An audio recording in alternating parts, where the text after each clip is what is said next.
Құрметті тыңдаушы, менің мақсатым қазір осы Каспий терминалына келіп, мобильді әмиянға ақша салу. Қазір қолымда 20 000 теңге ақша бар, соны осы кошелекке саламын.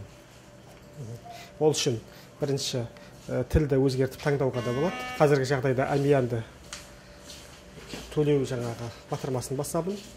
Ары қарай батырмасымен жүреміз. Қазіргі жағдайда картасыз қызмет жалғастыруға болады, сондықтан мен картасы жалғастыру батырмасына басамын. Бізге керек болатын екі ақпараттың біріншісі туған күнімізді енгізу керек. Қазіргі жағдайда мен өзімнің туған күнімді енгіземін. Ары қарай батырмасын басамыз. Және де осы әмиянға тіркелген менің ұялы телефон номерімді сұрайды, номерін. Ары қарай батырмасын шертеміз. Міне екі ақпараттың дұрыстығын растау батырмасын басамын. Қазіргі жағдайда міне менің аты жөнімді танып, Елдос Набилевич, мына жерге ақшаларыңызды салыңыз деген хабарлама шықты.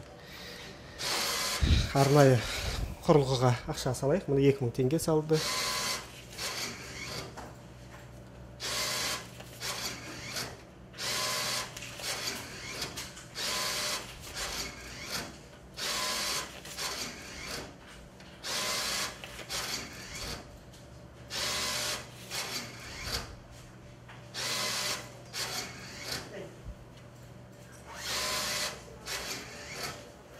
Қажетті соманы енгізіп болғаннан кейін толтыру батырмасын басамын. Қазір бізді Каспий әмиян біздерге бәрі толтырды, рахмет деген батырмасын басты.